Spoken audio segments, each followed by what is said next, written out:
The Daniel Blair Show. Sponsored by Motosport.com, Mika Metals, Race Tech, ASV Inventions, and Guts Racing.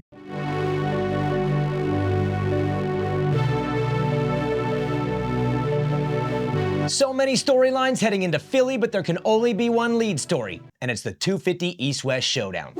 Yes, Chance Hymas grabbed his first win, which is a massive milestone for any young, up-and-coming star of our sport, but if you're writing a deep and thought-out story with twists and turns and background info from layers deep, it has to be a regular win in regular conditions, and that wasn't it. I'm not saying he doesn't deserve recognition, which he does, and the bonus check will reflect it, but for a kid this good, whose future in the sport will most likely lead to championships, I'll wait until he wins a race longer than a Futures main. Let's instead hold off for now. Something tells me this story is just getting started, and now being only 8 points down, maybe we'll tell his story after Salt Lake City.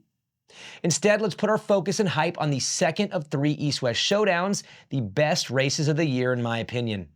First off, a big thank you to Supercross for throwing us 3 this year, and the timing couldn't be better. East-West Showdowns are always bangers. They honestly rarely ever miss. Why? Because they are unpredictable, and unpredictability is the biggest draw in sports, all sports. The feeling of not knowing who will win and having multiple options is what draws interest, from stick and ball sports to car racing to the Olympics, and especially to Supercross in April. Of course, an Aaron Plessinger win this late in the season is unpredictable, but kinda not really. It was muddy, and the dude is a mud lord who played around in the slop, giggling all the way to his second career main event win. But this 450 championship is only between 2. Most nights will be won by one of the 2, and at this point, we kinda know what we're getting. But 250 Supercross? 6 winners in 6 nights of East racing? The Cole Davies win out west? The rivalry on and off the track between a couple kids named Haiden and Juju? Yeah, this is the definition of unpredictable, and I am so here for it, regardless of the weather. Now, they may all know each other from past racing or from film, but there's little current history between these 250 boys, and that's what makes this race so fun, and again, unpredictable. Hampshire versus Deegan? Outside of last year's finale in Salt Lake City, there's not much history there. How about Seth Hammaker versus Juju Beaumer? What's that scorecard? Or Joe Shimoda versus Tom Vial? They've raced a couple times indoors, but do you remember the outcome? Or teammates Cody Schock and Max Volan? Other than every Tuesday and Wednesday out at the club campus, not much history, if any. And what about Cole Davies? Well, the West knows who he is. They really know now, but does the East know? His ride from way back in the pack to 5th in Indy wasn't fully digested by the East Coasters due to the fact that the following week was an off week that led into a Birmingham East Triple Crown, so this coast barely remembers it happened. That's where the magic lies. That's where the fun is, and that unpredictability is why I'll be on the edge of my seat this Saturday, again, regardless of the weather. Let's talk strategy. Winning your coast title is most important and the priority, but these dudes aren't wired to accept that fact.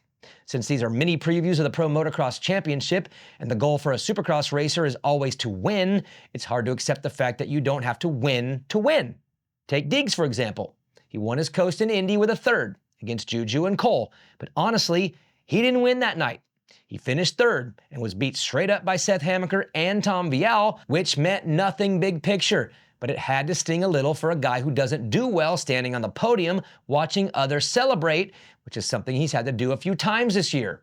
Joe Shimoda in Anaheim, Juju Beaumer in San Diego, Jordan Smith in Glendale, Cole Davies in Seattle, and yes, Seth Hammaker in Indy. But he beat Juju in Indy, which counts for something. He got the points and opened up his championship lead, which was a win. But a 2nd or 3rd to Chance Hymas this Saturday? That would be cooked. Or if his teammates Nate Thrasher or Daxton Bennick win? That would be a hard pill to swallow the next week at the farm. That dynamic makes this race so rad, watching these pups find the balance between thinking championship and individual night glory, that will put every one of them to the test, especially the ones with the championship sitting in front of them. And for those without it, just a chance to swing for it and go full DGAF with pure glory on the line. All right, let's talk East Coast points where this thing is officially now wide open.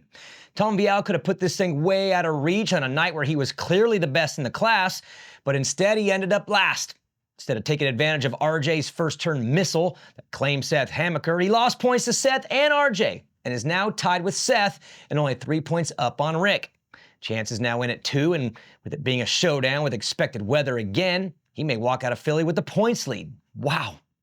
For Tom, this puts him in a weird predicament. If he pulls this title out and backs this thing up like former French Supercross ace Christophe Purcell, it puts him in a weird light, as it would be one of the most underwhelming title runs in Supercross history. Not being mean, but he hasn't won a race this season, while 6 of his competitors have, and a championship bumps him out of the class and into the 450s next season. I can't be the only one thinking this, and I'm just being honest here, but is he a top 10 450 rider indoors? Top 12? That's a brutal reality, but with a $500,000 championship bonus on the line, what's he supposed to do? Winning a title screwed Justin Bogle's career and Will Hahn's career big time, and another year in 250s for Tom would probably be to his benefit. But to go back-to-back, cash that check, then most likely contractually cash in on a 450 ride with KTM, I think you'd take it. I mean, he could always race 450 Supercross, go back down to 250 Motocross and SMX, and make a living there for the next 5 to 7 years. Something Jay Coop should consider. Oh, wow. Hold up a second. Let me write that down. What if Seth Hammaker wins? That's the feel-good story that we all need. Injuries derailed this dude for years, but if he pulls it all together and knocks off former champs Tom and Rick, that'll be one hell of a story. Could you imagine Mitch winning his first Supercross title since Justin Hill with a guy nobody had pegged as a favorite in January? A guy who would then be forced out of the 250 class in 2027? Like Tom, that would be weird and not super intriguing for a guy who has missed more races than he's raced the past few years, but due to the rules, would be on his way out. They gotta fix that.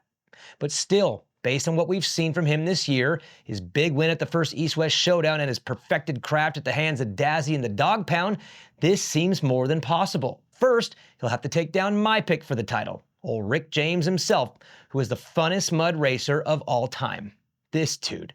RJ is the most seasoned rider in the field and showed us last year that he knows how to finish strong and close things out. To think he started almost 20 points down after a brutal opening night and now sits 3 points away from taking the red plate. It's crazy to say all these years later, but I trust RJ to win 2 or 3 of these things in the next month, and I can't say I feel the same about Tom, who hasn't won once this year, or Seth, who just grabbed his second career win a few weeks back. And what about Chance? Could he? I mean, really? Crazier things have happened. And now we switch to the West Coast, the Kid Coast, the Drama Coast. Juju Beaumer needs a win bad. He started off hot in January, but after a big crash in Arlington, things have started unraveling a bit. On the podium in Seattle, he mentioned that Danger's got some payback coming, and now the AMA's got their scope on him, and he's been warned. Better not. But you don't throw it out there like that and not back it up. The fans expect it, and half of them want it. But if he doesn't deliver, well, that's a tag you don't really want attached to your brand. Not this early. So what does he need to do? Just win. Just stick 25 on the board. Actually, just beat Haiden Deegan and everything's back on track. Not an easy feat as Deegs shreds in the mud, and Juju is a hardpack kid from Havasu. But he's sneaky good in these conditions too. I watched him smash a mud at Loretta's a few years back, and let's be honest, jet skis run on water, so maybe he throws on a wetsuit for vibes and pulls a Hymas in Philly and gets this title back on track before heading to 2 Blue Groove tracks in Denver and Salt Lake. Conditions Haiden is oddly off on. While Haiden and Juju play games on and off the track, they may want to consider what my dude Cole Davies is doing right now as real. This 17-year-old is for real, and the realization is starting to hit that he might actually be the best Supercross rider in the field. And things could get interesting if Cole wins this showdown. He sits 20 points back, while he sits back and watches the drama unfold, smirking with the sombrero on. If Haiden and Juju aren't careful, Cole could sweep in and take this whole thing and be the first rookie since Trey Kennard to win as a rookie. Say he wins the showdown and stacks a few East Coasters in between, he mathematically could be in striking distance heading into Denver and Salt Lake. Another showdown. If Juju decides it's time to cash in on that payback on the Deegs, or if the mud is worse in Philly than it was in Foxborough, this thing could look completely different come Sunday morning. I mean, who had Tom finishing last Saturday? That is on the table for the Deegs, who in my opinion is the favorite for this weekend. He is the best in this class, but this sport loves to throw a wrench into things and cause unpredictability, which again is what these showdowns bring, as do mudders. We are a few days away from a pretty big night in the 2025 season. So much can happen, and based on what we've seen in this nutty year on and off the track, I ain't holding my breath that we'll just get a regular Saturday night. So there it is. 6 championship contenders: Deegan, Beaumer, and Davies from the west, Vialle, Hammaker, and Hampshire from the east.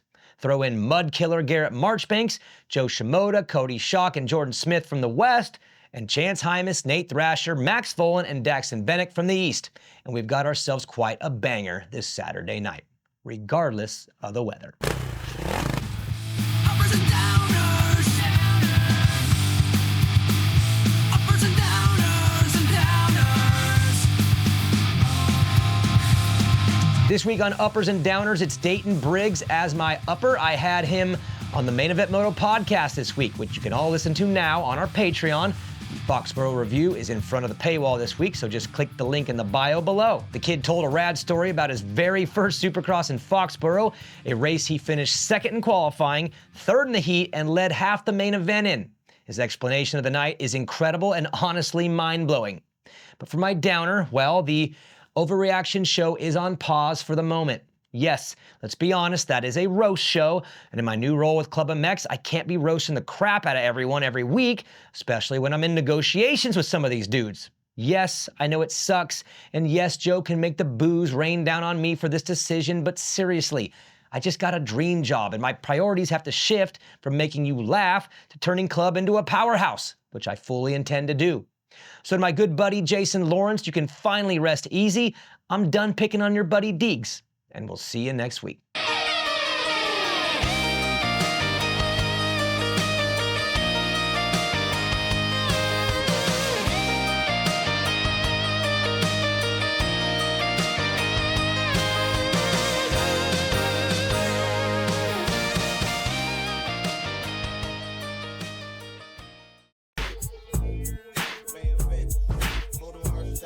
Main event, motomerch.com. Main event, motomerch.com. Main event, motomerch.com. Main event, motomerch.com.